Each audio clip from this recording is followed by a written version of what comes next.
Lors de cette cérémonie du 11 novembre, le président a lancé un appel solennel à l'unité en rendant hommage aux soldats inconnus.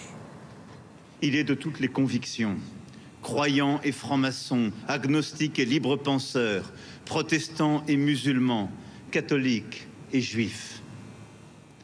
L'inconnu est cette résistance, cette certaine idée de la France que nous chérissons. Il nous l'a léguée, avec un devoir d'unité.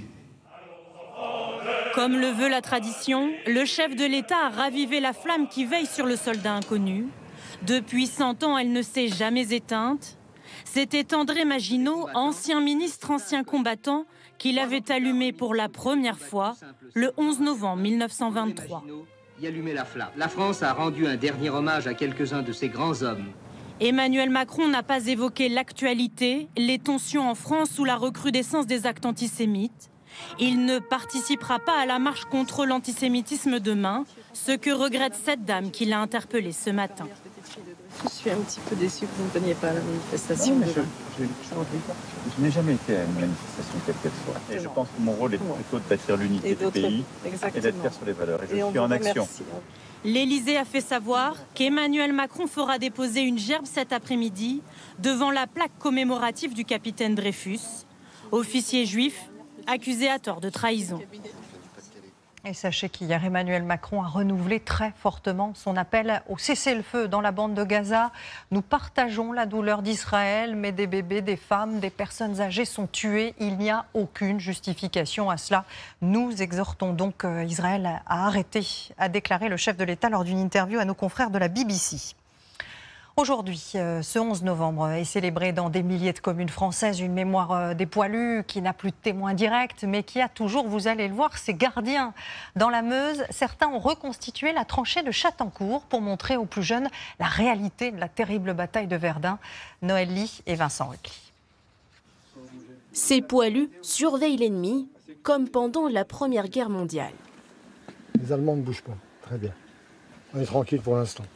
Au cœur du champ de bataille de Verdun, voici une reconstitution de tranchées.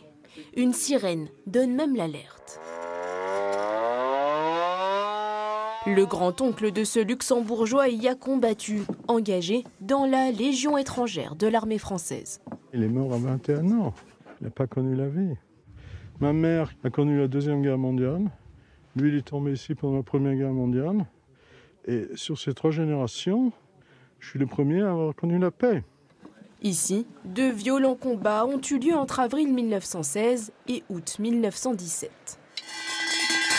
Alors cette cloche, c'est pour prévenir les attaques au gaz. D'abord, le soldat mettait son masque à gaz et ensuite il sonnait la cloche. Partout, un sentiment domine, la mort omniprésente. Un passé à transmettre pour ce passionné d'histoire qui a recréé cette tranchée.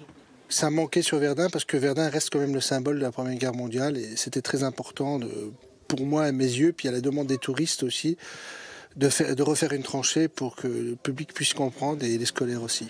Les soldats devaient affronter le froid, les poux, les punaises. Certains dormaient dans ces cages pour se protéger des rats. On s'imagine bien avec les conditions de pluie, de boue et tout, de ce que ça pouvait être. En plus avec les canons qu'il devait recevoir sur la tête.